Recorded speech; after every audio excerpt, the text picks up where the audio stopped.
Assalamu alaikum and welcome to this series on Ahlulbayt TV, The Psychology of Salah, which is a 10-part series.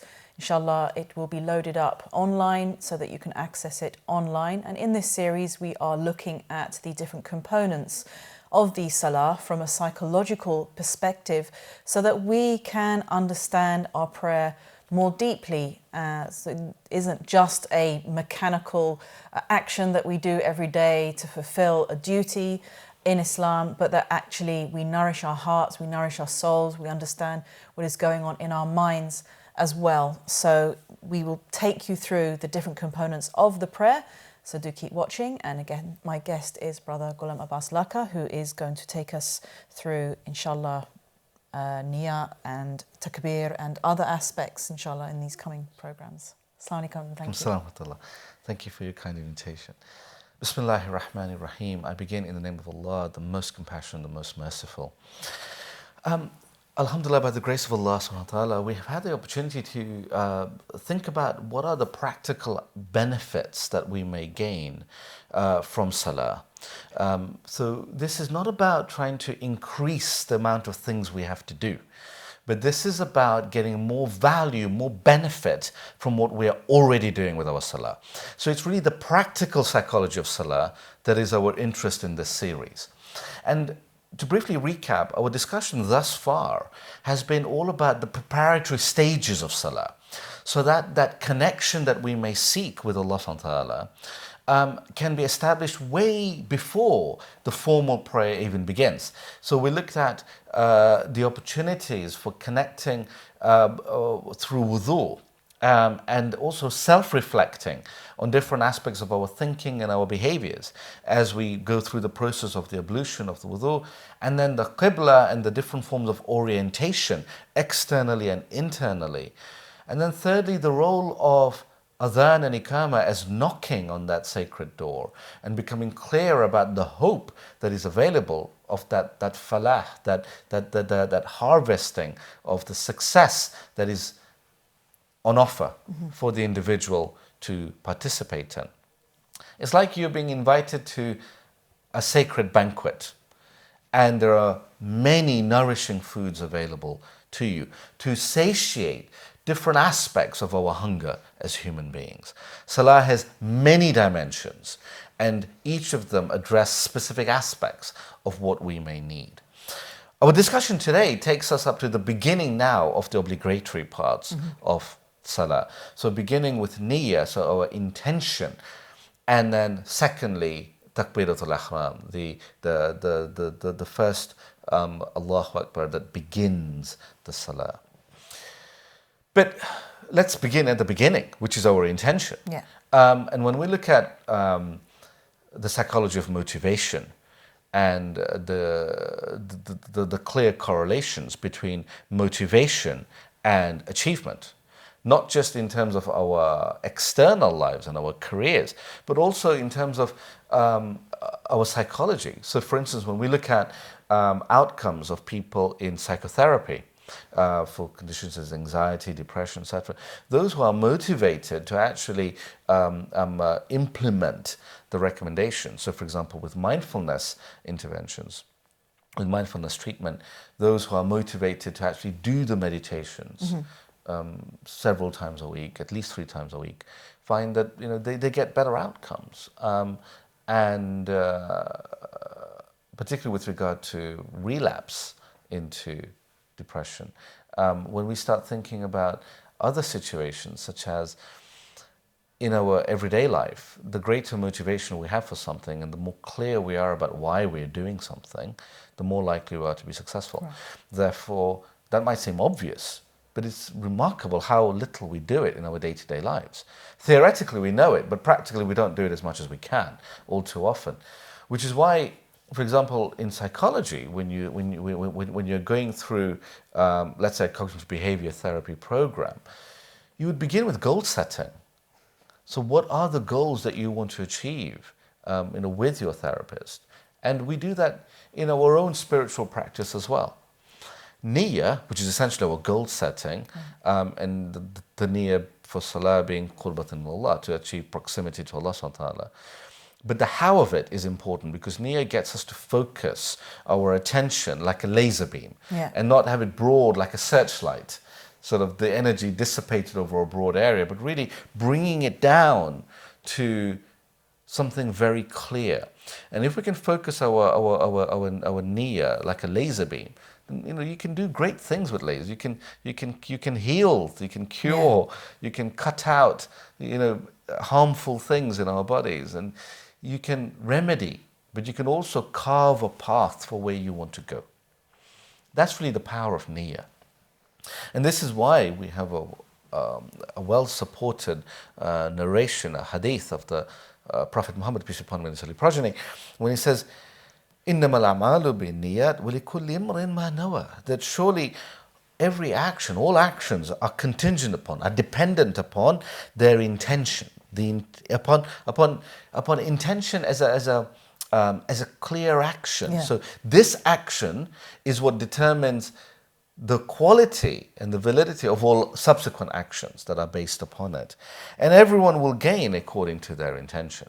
So the clearer your motivation and your reasoning for why you want to do something, the greater the value you will get out of it. What you put in is what you'll get out. But if you put in a very weak niyyah, we should not be surprised if what we get out is very weak as well.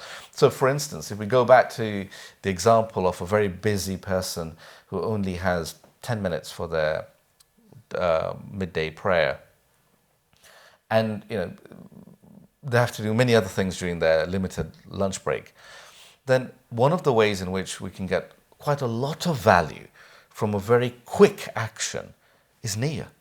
If we are really in that moment, and it only takes a moment, but if in that moment we take the opportunity to really focus on what we want to do, then we are shutting out all the other background noise of our lives. And in that moment of connection, we can really make a lot of progress very quickly. And this is where Imam Ali alayhi salam, a great example of someone who really harnessed the power of intention to achieve remarkable heights in Salah, in terms of connection with Allah subhanahu wa ta'ala. And we see that celebrated in the Holy Quran as well, with regard to giving charity in the state of ruku', in the state of prostration. Now, one of the things he says, and this is narrated in different sources, for instance, Jami al-Sadat, he says, Allah, I do not worship you because I am afraid of you, nor do I worship because I want your heavens, like a business transaction. But I do so, I worship because I found that you ought to be worshipped. There's a normative aspect to this. I feel you ought to be worshipped, and that's why I worship. It is a free connection. And we notice that in the true loving connection between the beloved and the beloved, there is a freedom to it.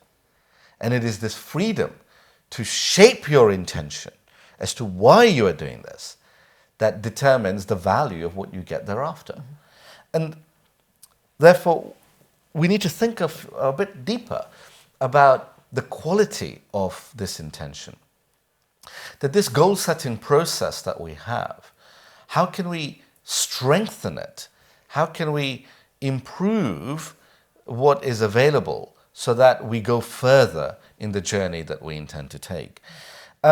And this is where we can turn to the Psalms in Islam, the dua tradition, particularly from Sayfa Sajjadiyya, from Imam Zain al-Abidin alayhi salam, where in Dua Makarim al-Akhlaq, in the first stanza, he talks about something really powerful. He changes the notion of niyyah from being something binary to a continuum. So binary would be like a light switch. It's either on or it's off. Right. A continuum would be like a dimmer switch, where you can have it really dim or really bright. So he takes the notion of niyyah, of intention, into this dimmer switch mode, whereby he says, وَانْتَهِي بِالنِّيَّةِ إِلَىٰ أَحْسَنِ النِّيَّاتِ, that you, through your grace, he's praying to Allah, that through your grace, complete my intention through your, take my intention to the best of intentions. Wantahi, this verb has notions of movement. So it's about moving the dimmer switch. It's not about, oh, okay, either I have an intention or I don't. Yeah. It's not about that. This idea of wantahi bi niyyati. So take my intention ila ahsan niyyat, to the best of intention. Now this tells us many things. Firstly, we can deepen our intention. It's possible. Secondly, that we can seek help for that process. And thirdly, that there are really high levels. This ahsan niyyat is, we can have the intention to deepen our intention, like as a meta intention. So we can actually go quite deep into the psychology of niyyah. So as we are standing in our lunch break, about to start our salah, and we want to really get something from this experience, one of the ways of doing it is to really focus our niyyah, to bring all our faculties into that process of establishing what I'm doing, why I want to do it, and what I want to get out of it. Not just a legal tick box that, Shar'an, I have to say my prayers 5 times a day, therefore I need to tick this box 5 times. No.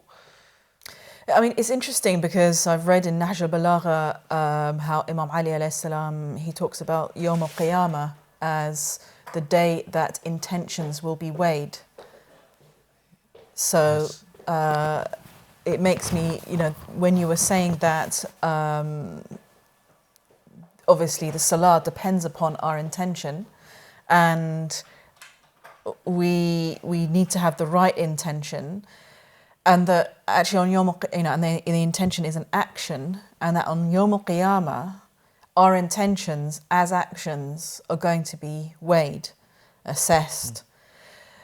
Then what was crossing my mind was, okay, so that means our intentions are going to be judged, and this is again makes you pay attention to your intention. But then you mentioned Imam Zain al-Abidin alayhi salam saying we could get help to perfect our intention. Indeed, and niyyah has a force to it, that our intention has a force. And this is where, in psychology, when we think about our thinking, and when we clarify why we're thinking what we're thinking, we can distill out the negative, unhelpful thoughts, particularly the automatic negative thoughts. We can try and filter those out that often infect the quality of our niyyah. We don't aim to ahsan niyyah, to the highest levels, because we feel we're not able to, that we're not good enough, that somehow those negative thoughts then come in and say, oh, no, you can't aim that high, you can only aim this much. We preclude ourselves from aiming for the stars, and we just limit ourselves, whereas actually niyyah has a value to it. And this is why we have the teachings that good intentions will themselves be credit-worthy on the Day of Judgment. That even if you weren't able, through your limited resources, you weren't able to fulfill and manifest through action your good intentions, you will still get rewarded for it. But this notion that you pick up on regarding getting help, I really want to build on that, because subsequently in Dua Makarim al-Akhlaq, Imam Zain al-Abidin alayhi salam really seeks help for this, quite explicitly. And he says, Allahumma, calling to Allah, waffir, complete, bilutfika niyyati. So waffir, so complete, bilutfika, through your gentleness, through your kindness, through your loving nourishment. Lutf has so many aspects through it. So the Imam is asking for God's help asking for Allah's help through His lutf, through His kindness. For what? Allahumma waqfir bilutfika niyyati. Complete, strengthen, develop my intention through your grace. Lutf is a form of grace. So actually we can really think about niyyah as a dynamic force. And when we have done this, then we are ready to embark upon the second aspect of beginning salah, which is takbiratul ihram. So when we have formulated a strong niyyah, we can stand on that stage and then proclaim Allahu Akbar, truly. And it is a shame that in the media the words Allahu Akbar have all these negative connotations about what people who clearly haven't understood Islam misattribute them to. But really each Muslim at the point of beginning their salah says Allahu Akbar. And it is incredibly beautiful in terms of what it serves as an opportunity to improve ourselves, to transform our experience of being human beings. And in that regard, when we look at the teachings of Takbirat al-Ihram, we're told that, so for instance, a psychological explanation of Takbirat al-Ihram is offered in Sirr al-Salah, Salatul Arifin, in the text we were looking at previously. And in it, it is said that Takbir is like a veil, a third veil of mystery when you knock on the door of divinity. But it says, but do not consider yourself as the remover of that veil, or worthy to recite the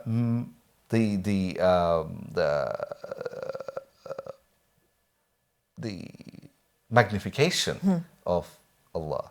Do not regard yourself as being worthy of that in the ultimate sense, for He is far greater than can be described.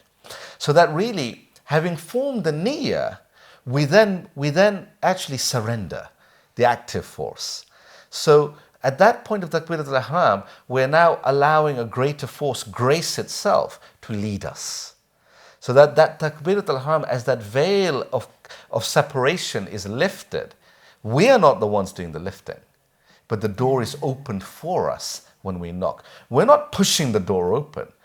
That would not be appropriate. All we can do is knock, and then the door is opened for us. So that Takbirat al-Ihram is the opening of that door. And therefore, it is a point where we really need to be present. And the teaching continues. It says, knock at the door of the Beneficent One, and from your heart acknowledge your reality. So all your faults, and say, O Beneficent One, the one whose sins has come to you. Now, this is not about doing ourselves down. No, far from it. Because really that knocking and that process of Takbirat al-Ihram is like a mini day of judgment, because we are judged in our entirety. But that, from a psychological point of view, the value of that is about acknowledging what is. It's not about denying. It's not about pretending to be other than who we are, because there are many teachings about how it's important not to be a hypocrite at that moment of Takbirat al-Ihram, because if other things are akbar in our lives rather than Allah, if other things are greater, like our sense of self, like the tyrant within us, we're like notions of social status, of whatever it might be, then we'll be found out in that moment. So this is an opportunity, really, at least 5 times a day, to look within, to engage in introspection. And introspection and self-reflection is a core part of most psychotherapy. Yeah. Here we have that ultimate opportunity in Takbirat al-Ihram to really look at who we are. And when we identify weaknesses, to seek help for that weakness to be remedied. This idea of wantahi bilutfik. Waffir, to complete the deficiencies that we may have, so to rectify them, to fix them, to fix the problems. But if you are in a boat and you have holes in that boat, then when you're about to set sail, it's a good idea to recognize where the holes are. Because if you just set sail and pretend that the holes don't exist, then the boat is going to take on water pretty quickly. And often we find ourselves drowning in our lives, pretending that our boat is fine and everything's okay, but actually we're drowning. It's important to find the holes, plug those holes, and remove the water in our boats. That's what this represents. I was going to say also that takes an element of responsibility as well. And human beings kind of sometimes want to avoid responsibility for those deficiencies. And this is another problem that perhaps, it perpetuates issues within ourselves, within the family, within the community. So rectifying ourselves is not just about rectifying our own selves, but it has a knock-on effect in the family, in the community, in the ummah as a whole. And we mustn't for a moment pretend that any of these steps are easy. Yeah. They may be simple, but they're not simplistic. They may be very quick, but very difficult. Yeah. It's much easier to be on autopilot and just start the prayer and get on with it, rather than actually take that moment. It's just a moment, but what a moment it can be. Yeah. A moment of self-realization, really. But it can be scary, because it's about looking at that which may be uncomfortable to look at. Yeah. And to ask help for it. So, a fisherman might not want to acknowledge the hole in the boat. But until you do, that boat is likely to continue sinking. Yeah. And that fisherman might end up drowning as a result. And so the frequency of Salah becomes important. And this is another aspect as to what we discussed at the outset, that why is it that Salah has been spread throughout the day? We can't do all the 5 prayers in one go. There is a distribution throughout the day, so that for as long as we are conscious during the day and not asleep at night, we are at regular intervals stopping to look within, to engage in introspection. Yeah. It doesn't have to take long for it to be incredibly valuable, provided we are there, really present. And that's really the invitation. But because it's hard, when we look at the psychology of Takbir al-Ihram, one of the aspects we see is that, for example, when we raise our hands in Takbir, we can view that process as a form of priming. And priming really is an implicit memory effect in which exposure to one stimulus influences response to another. So the stimulus would be raising your hands in Takbir, but the other stimulus would be then that connection of what we are trying to do, that recognition of the self-reflection that needs to come with it. But if we haven't established those connections, then the priming will not have as important an effect. Yeah. It's like this. I mean, if you were to have a psychological experiment where you have somebody in a lab and you have a screen in front of them, if you hold up a picture of a banana and you're measuring response time, it might take a certain amount of time to recognize the image as a banana. But if you flash up the word yellow first and then put the picture of a banana, the reaction time will be much faster, because the person has been primed to, and the word yellow and the word banana are sometimes encoded together in our memory functions. So we're tapping into the way our memory is encoded. And so therefore, priming really can be a technique, a psychological technique to train how a person's memory can work, both in the positive and the negative sense. So, often a child who has been subjected to a lot of violence, a lot of slapping, then even if the person, maybe a parent, as soon as their demeanor changes, they might experience the effects and the stress associated with being hit. Yeah. Because the priming has had, and they've got a cue now. Yeah. That person's demeanor changes and you know what's coming next. But that can be turned into a positive as well. That Takbirat al-Ihram, that first Allahu Akbar as we raise our hands, that can become a very helpful, adaptive, positive priming for us to serve as a mechanism for bringing into play all the things we know that can be helpful about Salah and all the things that we need to do in order to benefit. Principally, honestly reflecting upon who we are and openly seeking assistance from the grace of divinity to enable us to achieve our niyyah, our intention of proximity and achieving the fulfillment of the values that inspire us. And also, I mean, this niyyah is not just sometimes, I mean, the way you read it in the books about what the niyyah should be, often they just say you should make the intention that you are going to pray a certain number of raka'at. So it's not just qurbatan ilallah, seeking nearness to Allah, but it's also... Yes. 2 rakats of Fajr for... Yeah. Yes, exactly. No, but that specificity is helpful. Yeah. So, I mean, and scholars have said you don't need to actually say it. You don't need to even think it out word by word. You can just have that intention in your heart.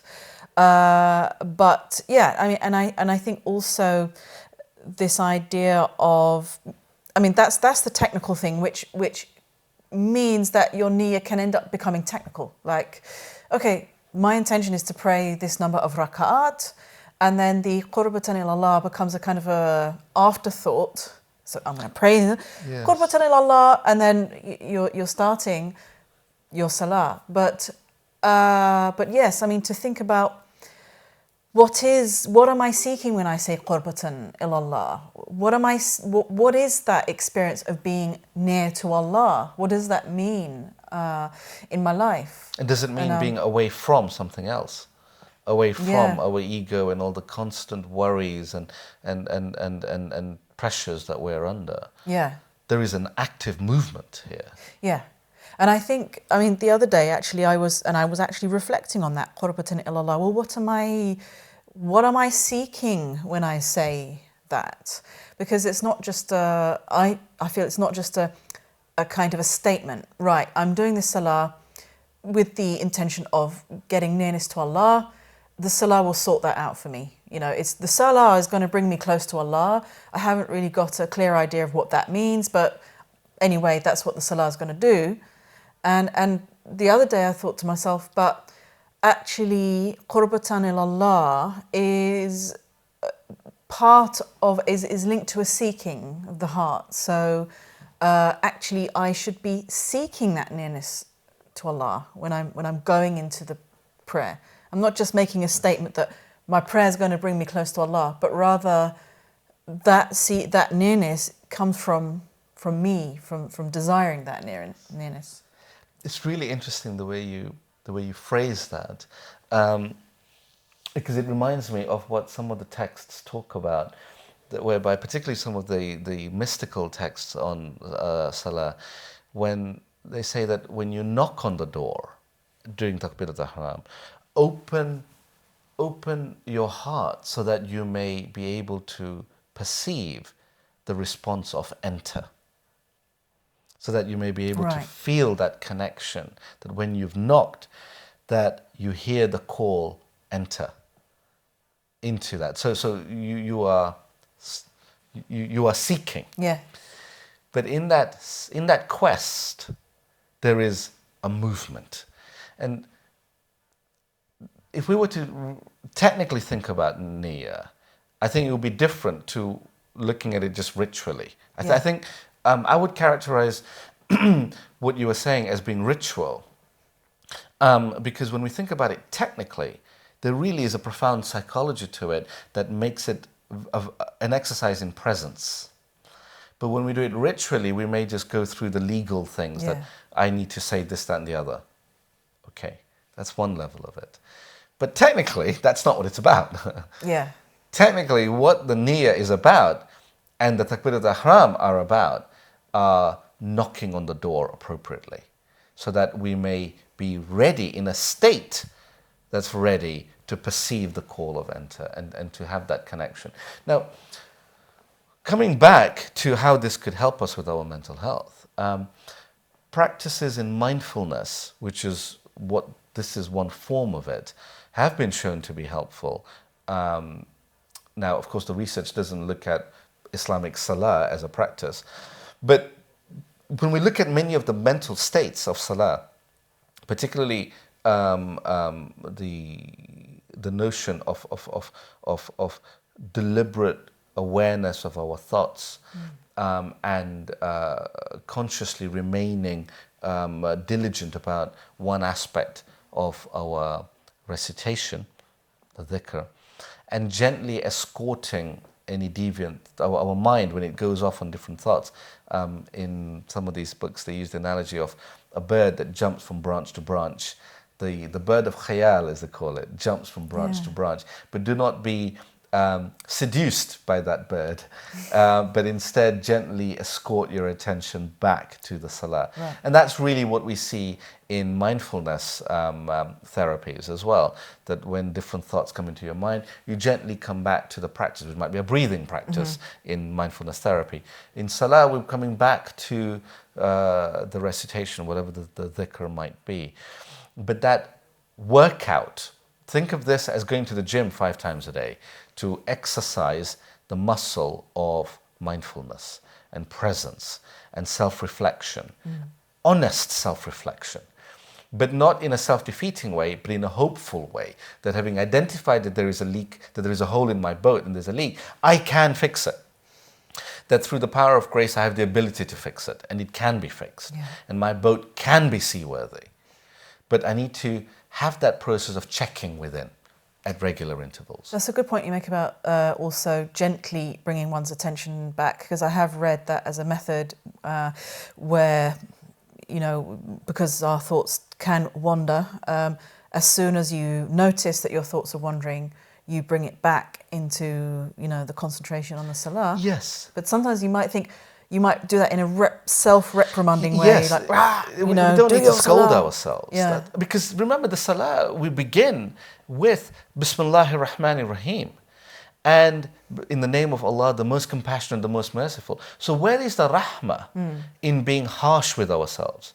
So we need to, with rahmah, with compassion, escort our thoughts back to what we're doing. Like you would gently bring a toddler back to the path that you're walking on the footpath. That toddlers often go off on the side. But you wouldn't scold it harshly. You would gently, with love and compassion, bring it back to the path. And that changes how we relate to ourselves. If we forget that salah is parameterized by rahmah, is circumscribed, is in the circle of the rahmah of Allah, then it changes the way we treat ourselves during that salah. And that might provide an example for us of how we should treat ourselves outside the salah as well. And maybe treat other people as well with that rahmah. And rahmah doesn't mean it's okay to do harmful things. No. But it means that we can be compassionate in how we seek to bring about reform. Islah, that reformation of ourselves. Islah fi ummati jaddi was the rallying call of Imam Hussain al-Islam, the reformation of the community of my grandfather. But that was a manifestation of infinite compassion that Imam Hussain al-Islam demonstrated in how he sought about to bring that change. And there is a lesson for us in our salah in how to do that. It is also not by coincidence that Imam Hussain al-Islam gave so much emphasis to salah on the day of Ashura. True. In Karbala. Yeah. That salah is integral to what his mission was all about. And salah, true islah is a part of salah. That true transformation, reformation is a part of salah. And Takbiratul Ihram is the first gate of that. That moment of self-analysis, of recognizing who is knocking at that door. Thank you very much. Again, some very good insights into that, which inshallah will be of great benefit to our viewers, and again, ignite some thinking about their salah, our salah that we are doing. Inshallah, we'll get more out of doing our salah. So thanks for watching, and inshallah, we will see you in the next program. Again, just to remind our viewers, this is a series of 10. You can access them also online. So do keep watching. Inshallah, we will see you in the next program. Assalamu alaikum.